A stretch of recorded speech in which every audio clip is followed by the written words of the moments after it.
Saúdo a igreja na graça e da paz do nosso Senhor. Deus abençoe os irmãos. Privilégio estar aqui mais uma vez, trazendo uma breve reflexão nesse mês tão especial, onde nós celebramos a família, celebramos aquele projeto de Deus maravilhoso chamado família. Agradeço aí a igreja mais uma vez, pastor Rubem, pastor Roberto. Agradeço ao pastor Gilberto também pela força aí no som. Então, obrigado aí, pastor Gilberto. E obviamente a minha querida esposa por ter conduzido esse momento. Deus abençoe. Gostaria de convidar os irmãos para abrirem as suas Bíblias no primeiro livro de Samuel. 1 Samuel, capítulo 4. A partir do versículo 10. 1 Samuel 4, versículo 10, até o final do capítulo. Nos diz assim o texto: Então os filisteus lutaram e Israel foi derrotado. Cada homem fugiu para sua tenda. O massacre foi muito grande. Israel perdeu 30.000 homens de infantaria. A arca de Deus foi tomada. E os 2 filhos de Eli, Hofni e Finéias, morreram. Naquele mesmo dia, um benjamita correu da linha de batalha de Siló, com as roupas rasgadas e terra na cabeça. Quando ele chegou, Eli estava sentado em sua cadeira, ao lado da estrada.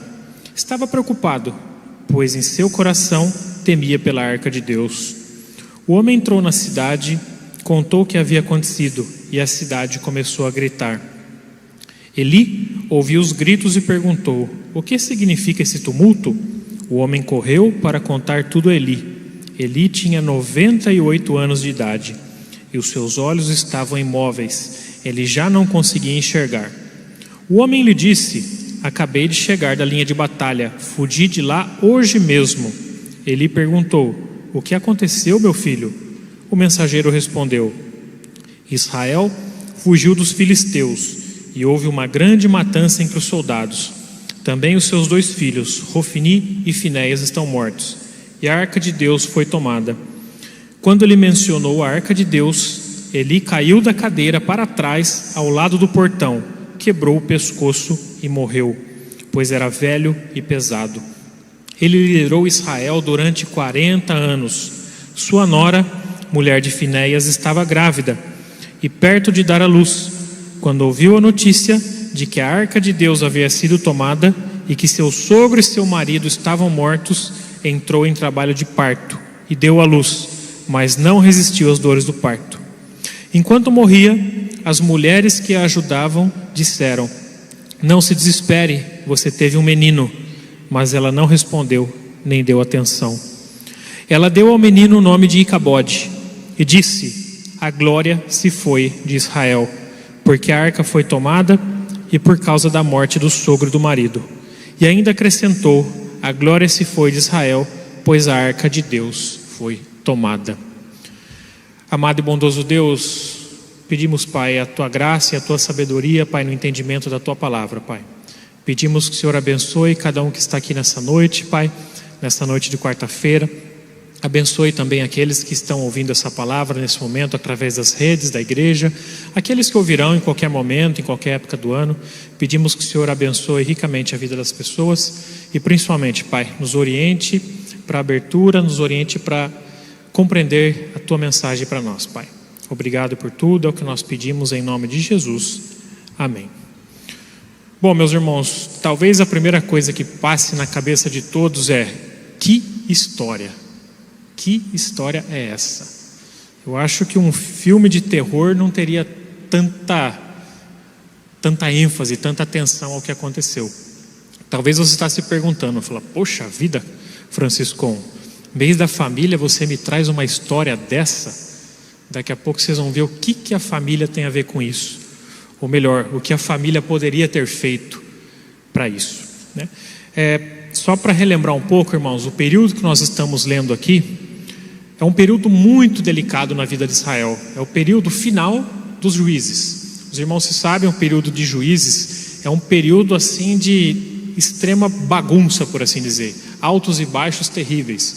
O povo servia a Deus, depois se desviava, e aí vinha um povo inimigo, tomava a cidade, aí o povo se arrependia, Deus levantava um juiz, e esse ciclo foi acontecendo, e o povo não aprendia. Esse período aqui, nós estamos falando da morte, ou do período de Eli. Eli foi um grande sacerdote, talvez praticamente um dos últimos aqui que liderou Israel, antes da mais importante figura de transição que nós vamos ver, que dá o nome a esse livro, que é Samuel. Seus irmãos se lembram? Samuel foi aquele jovem, aquele pequeno que nasceu de uma promessa feita na sua mãe e foi levado no templo ainda pequeno. Então, quando tudo isso aconteceu, você pode pensar, meu Deus, o povo de Deus sofreu tanta coisa ruim. E vamos listar as coisas que aconteceram aqui, olha só. O primeiro passo aqui nesses versículos que nós lemos é: os filisteus lutaram e Israel foi derrotado. A história dos filisteus, quando a gente lê lá a história de Davi e Golias, ela já vem de antes, porque Davi e Golias vem um pouco, bem depois dessa época aqui. Então Israel já tinha filisteu como um inimigo muito antigo, de muito tempo. E aqui aconteceu algo terrível. Israel foi derrotado pelos filisteus. Como se não bastasse, olha as coisas terríveis que aconteceram aqui. Houve um massacre onde 30.000 homens de infantaria foram derrotados. Ou seja, o exército de Israel teve uma baixa imensa, muita gente morreu. E as coisas, para ficar pior, olha só, os 2 filhos de Eli, Hofni e Finéias, também morreram. Hofni e Finéias eram sacerdotes que serviam ali no templo. A gente vai falar um pouquinho deles, vocês vão ver que eles eram realmente terríveis. Não que alguém mereça a morte, obviamente, mas a gente vai entender que tudo isso aqui foi um grande juízo de Deus por coisas que haviam acontecido antes. Então veja só, você faz parte de um povo que se diz detentor da promessa. De repente você está ali na cidade e você recebe as notícias: o seu exército de Israel foi derrotado pelos filisteus. Os grandes sacerdotes aí, Finéias e Hofni, morreram, filhos do grande sacerdote Eli. E aí entra a parte pior. Olha só, a preocupação de Eli. Dá uma olhada aqui deixa eu entrar aqui no versículo mais para frente. Versículo 17, olha só. Israel fugiu dos filisteus, houve grande matança entre os soldados. Também os seus 2 filhos, Hofni e Eliés, estão mortos, e a arca de Deus foi tomada. Exatamente, a arca de Deus, aquilo que representava a presença de Deus ali, as tábuas do mandamento, aquela caixa, aqueles anjos que nós vimos. Por quê? Porque eles haviam levado a arca para a batalha, e aí simplesmente eles tomaram. Claro que eu não vou entrar muito no detalhe nessa história. Vocês vão ver que esse rapto da arca da aliança não durou muito, acabou dando muito trabalho ali no acampamento dos filisteus. Eles devolveram a arca depois, muita coisa aconteceu. Mas pense na cabeça do morador ali da cidade de Jerusalém. Você tem toda essa má notícia, e aí, quando essas coisas estavam acontecendo, obviamente Eli não foi para a guerra, ele já era um senhor de idade, 98 anos, e nós vemos aqui no texto que quando ele recebeu essa notícia, principalmente da arca, olha só, os filhos deles morreram, ele estava ali abalado, mas quando ele ouviu falar que a arca do Senhor foi tomada, o texto diz, que ele era um senhor já de idade, bem gordo, bem forte. Ele tombou da sua cadeira ali e quebrou o pescoço e morreu. Bastante trágico. E aí, algo curioso, que é muito comum no meio judaico, é que as crianças, quando nascem em determinados períodos, eles recebem alguns nomes que evidenciam coisas que aconteceram na época. E um nome que me chamou muito a atenção quando eu li é o nome dessa criança que nasceu, o seu netinho. O nome dele foi Icabode. Icabode, literalmente a glória se foi, ou foi-se a glória. Tamanha era a destruição do reino de Israel. Eu pergunto, isso tudo poderia ter sido evitado? Poderia ter sido prevenido de certa forma? Onde que a família entra nessa história toda? Eu gostaria de convidar os irmãos, para contar uma história um pouquinho antes. Volta só um capítulo aí na Bíblia. Volta para 1 Samuel, capítulo 3. Por coincidência, eu quero ler para vocês o mesmo, também é de 10 a 21, né? A gente leu 4 de 10 a 21, agora a gente vai ler 1 Samuel 3, de 10 a 21. Olha só que texto interessante. O Senhor voltou a chamá-lo como nas outras vezes. Estamos falando aqui de Samuel, tá bom? Samuel disse: fala, pois o teu servo está ouvindo. E o Senhor disse a Samuel: vou realizar em Israel algo que fará tinir os ouvidos de todos os que ficarem sabendo. Nessa ocasião executarei contra Eli tudo o que falei contra a sua família do começo ao fim. Pois eu lhe disse que julgaria sua família para sempre, por causa do pecado dos seus filhos. Do que ele tinha consciência, seus filhos se fizeram desprezíveis, e ele não os puniu. Por isso eu jurei à família de Eli: jamais se fará propiciação pela culpa da família de Eli mediante sacrifício e oferta. Samuel ficou deitado até de manhã, e então abriu as portas da casa do Senhor. Ele teve medo de contar a sua visão a Eli, mas este o chamou e disse: Samuel, meu filho. Estou aqui, respondeu Samuel. Eli perguntou: o que o Senhor lhe disse? Não esconda de mim. Deus o castigue e o faça com muita severidade, se você esconder de mim qualquer coisa que ele lhe falou. Então Samuel lhe contou tudo e nada escondeu. Então ele disse: Ele é o Senhor, faça o que lhe parecer melhor. Percebam como que um texto anterior muda, né? Faz todo sentido para as coisas que aconteceram. Esse texto, esse capítulo anterior, embora pareça que as coisas assim foram muito rapidinhas, a distância entre o capítulo 3 e o 4 tem vários anos aí, tá? Samuel era jovem, né? Ele estava aí sendo criado por Eli, por assim dizer. E aquela velha história que eu cortei no começo aqui, mas aquela velha história, né? De que Samuel está ali, ele escuta alguém chamando Samuel, Samuel. E ele vai 3 vezes perguntar: Eli, está me chamando? Não chamei nada não, volta a dormir. E aí na terceira vez então é que o Senhor conversa diretamente aqui com Samuel. E olha que coisa, Deus promete que haveria uma grande justiça por causa das coisas que os filhos de Eli fizeram. Só que essa talvez não seja o que mais chama atenção, porque a gente sabe que infelizmente o ser humano tem uma tendência de fazer coisas ruins, né? Eu não posso passar a mão nas cabeças dos meus filhos e dizer: eles são anjinhos.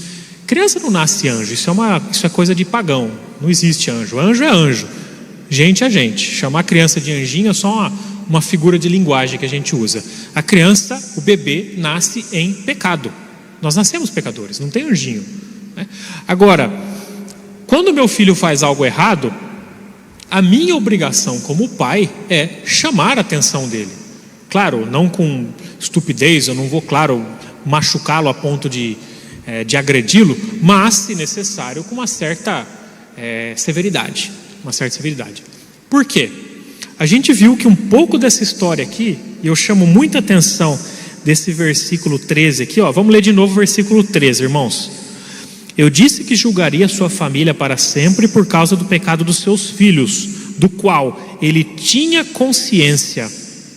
Seus filhos se fizeram desprezíveis. Então perceba o seguinte: uma coisa é, os meus filhos fazem algo errado, eu chamo a atenção deles, né, eu faço a minha parte como pai, e o meu filho cresce, se torna um adulto e acaba tomando atitudes erradas na vida. É triste, a gente sabe que muitas vezes os nossos filhos acabam, né, e a gente vê casos de pessoas aí já na vida adulta que acabam tomando decisões pelas quais os pais não se agradam. Agora, cuidado se em nenhum momento você tenha sido negligente nessas coisas que aconteceram. O grande pecado aqui, porque nós não vemos assim eticamente na figura de Eli algo que ele tenha feito errado. Não, Eli matou alguém, Eli fez aquilo. Eli mesmo, o grande pecado dele talvez tenha sido a negligência. O pecado de Eli foi a negligência. O pecado dos seus filhos era grotesco. Os seus filhos eram sacerdotes, eles eram responsáveis ali por receber. E o que eles faziam de mais grave? Você pode ler os primeiros capítulos aí.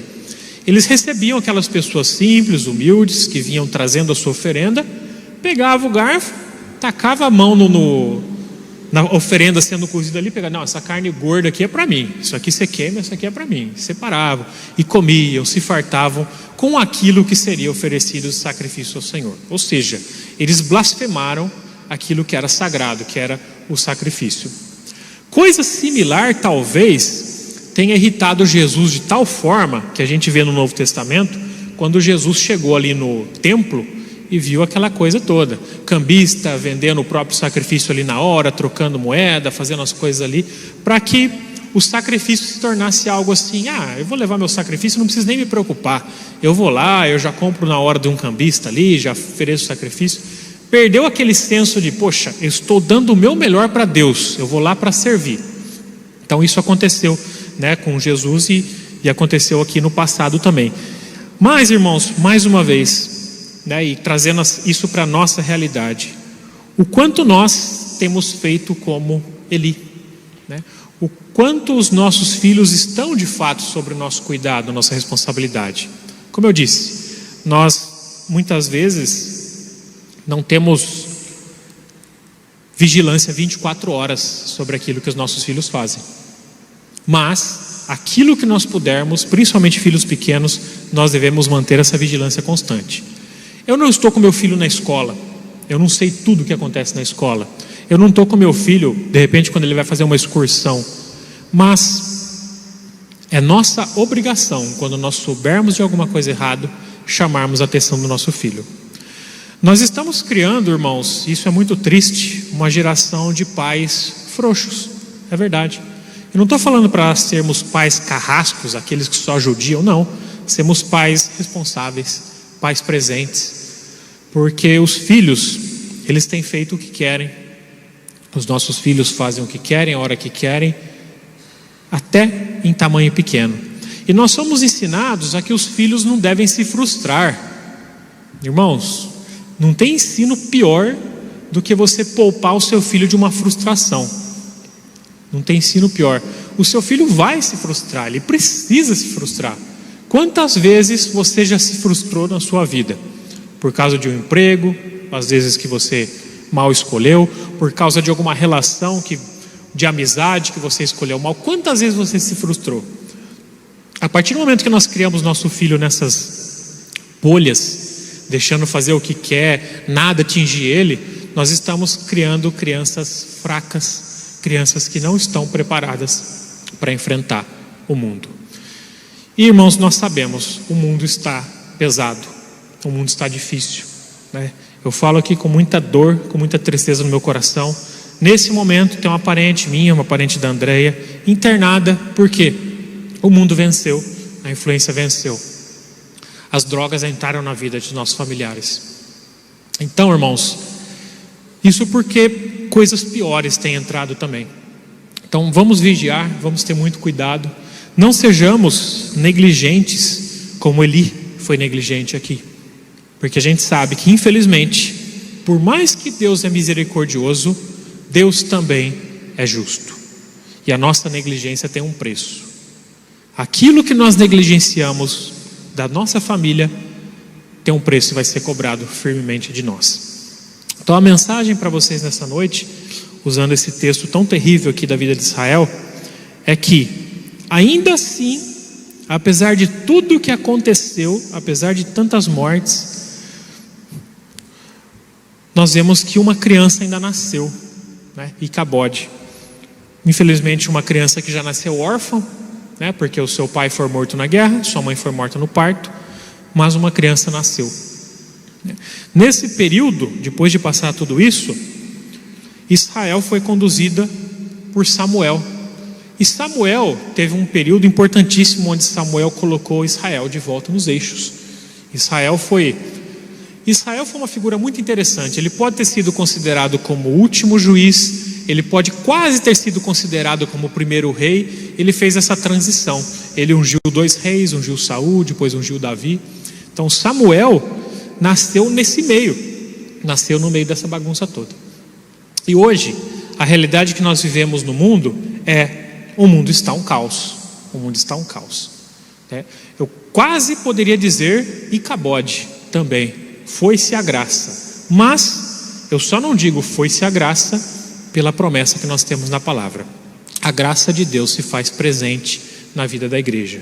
A graça de Deus se faz presente na vida de todos os irmãos. E irmãos, se o mundo está o caos do jeito que está, a igreja do Senhor tem que fazer meia culpa. Por quê? Porque a igreja não tem sido igreja.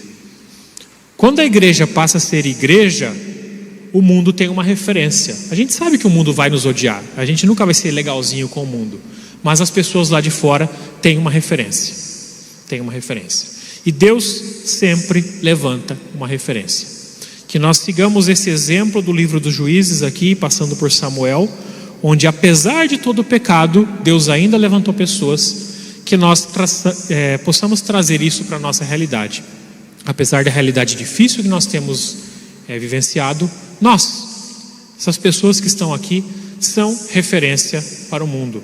Nós podemos ajudar a diminuir o caos que o mundo está lá fora. Mas muitas vezes, irmãos, infelizmente a igreja tem tido aquela visão de monastério. Sabe o que é um monastério? Aquele lugar que você vai para se isolar do mundo. E é isso que os cristãos têm visto como a igreja. Não, eu vou na igreja para me esconder do mundo. Enquanto na verdade é o contrário. A igreja é o centro de treinamento. Nós somos treinados na igreja para ir lá fora para o mundo. A gente viu que essa ideia de se fechar em comunidade não dá certo. A gente tem nos Estados Unidos aí os Amish, outras comunidades que tentaram viver isolado. Não é isso que Deus quer. Deus quer que nós sejamos sal e luz. O sal, ele tem que estar na terra. O sal no saleiro, ele não tem utilidade. A luz tem que iluminar. A luz aqui escondida não serve para nada. Que Deus possa nos abençoar ricamente e que possamos aprender com os erros das pessoas e com os nossos erros também. Convido a igreja para se colocar de pé.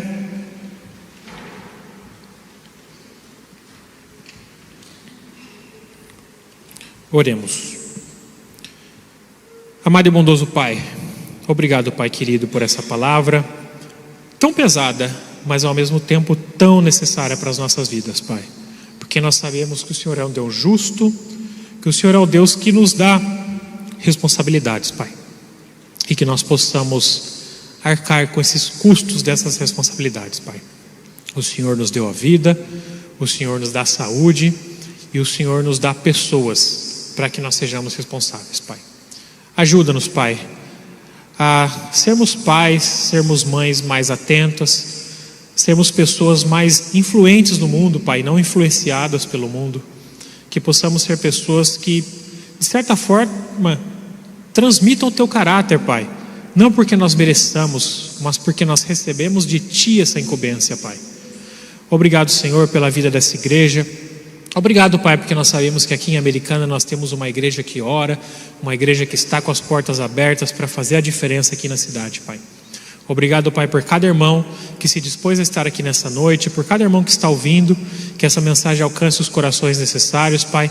Que vidas sejam transformadas através da Tua palavra, Pai. E que vidas sejam transformadas através dessas pessoas que estão aqui ouvindo essa mensagem, Pai. Obrigado por tudo, conduz-nos em paz até os nossos lares e que nós possamos estar cada vez mais prontos a ouvir a Tua palavra. É no nome de Jesus que nós oramos agradecidos. Amém.